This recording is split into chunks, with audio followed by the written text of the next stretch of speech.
Welcome to Nasdaq Trade Talks. I'm Jill Malandrino, Global Markets Reporter at Nasdaq. Joining me is Rhoden Monrose. He's the founder and CEO of CariClub to discuss how CariClub and the Community Inclusion Fund can help businesses put their money where their mouth is on social issues. Rhoden, it's great to have you back with us on Trade Talks. So glad to be back. Thank you so much. All right, now where the frustrations and pain that underlie the Black Lives Matter movement, where it came from, your own personal stories. I mean, even with you immigrating from St. Lucia to Harlem in the 1990s, and a local nonprofit is really what kept you out of harm's way. Give us a little bit about your background. Yeah, so I moved to America when I was 12. I came up here with my sister. We came here to be with our mom, and she was very determined to make sure that we got the best possible education. Nonprofits made it possible for her to provide that opportunity for us. And so we worked with organizations like Prep for Prep and Sponsors for Educational Opportunity. They opened doors that would otherwise not be available to many of the kids that I grew up with in Harlem, because that just is not something that is like widely known, and the access to that is very difficult. It allowed us to go to these schools that changed the trajectory of our lives. I would not be where I am right now without them. And certainly the scholarships from those schools made a lot of things possible. My sister just graduated medical school. She's going to be joining Mount Sinai as a resident in New York City. So it really did have such a profound impact on our entire lives. And yet in underserved communities, they tend to lose more and they're asked more in times of crisis. For example, and this is according to McKinsey, Black Americans are overrepresented in 9 of the 10 lowest paid high contact essential services. And of course, that elevates their risk of contracting COVID-19. So while they're considered essential workers, they have the most risk of exposure and are being asked to do way more. Yeah, absolutely. If you look across the industries that have now been considered essential, even outside of the medical field, you'll find that anywhere from 50 to 80% of them are people of color. These Black and brown workers have been putting their lives and health on the line in order to provide the goods and services that matter to our society. And so it is absolutely essential that we reciprocate by making sure that these communities get the support that they need, support that they've always really need, just to be able to have a level playing field. Which nonprofits are making an impact and need the financial and people resources to continue making a difference?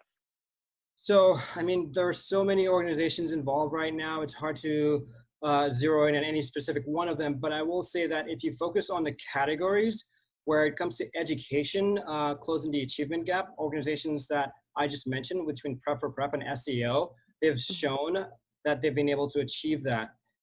In healthcare, there's not as much equal access to quality healthcare.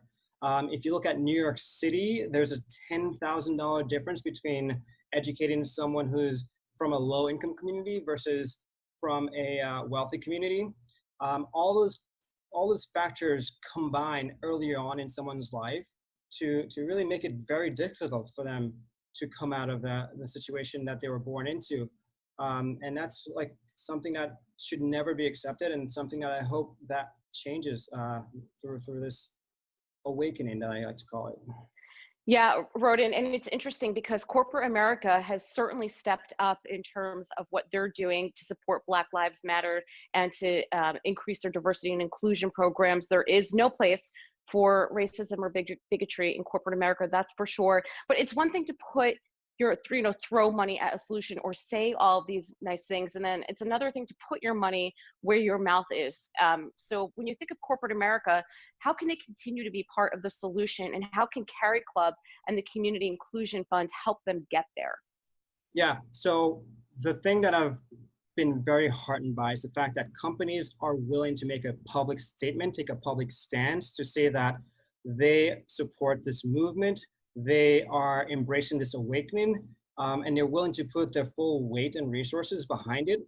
At this stage, we have a lot of companies that have made statements on social media, whether it be through sort of like putting a blackout on their social media pages. But in order for that to have meaning, in order for that to carry any weight, these companies really do need to put some of that money behind it.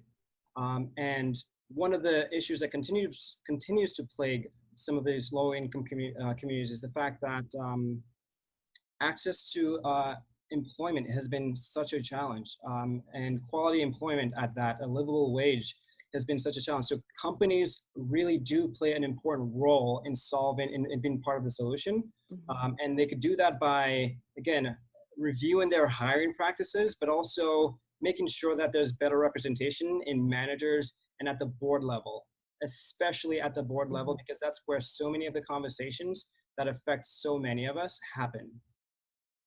Well, Rhoden, one silver lining to the COVID-19 crisis is we understand how to work from home. I mean, our company, Nasdaq, 98% of our workforce was from home. We understand how the technology works.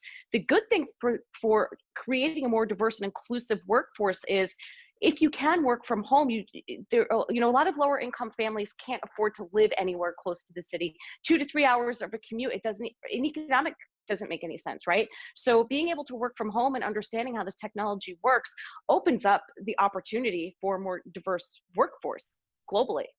It absolutely does. And if we focus on America, there's actually a bit of a gap in access to the technology that would make working from home more sustainable. That's a good point. Yeah. The infrastructure is not there yet, but the goal is for us to really embrace this moment and make sure that there is equal access to even just high-speed internet in those neighborhoods, so that and affordable high-speed internet, so that we could really lean into this whole thing and make sure that these companies get access to the talent, and the talent is there.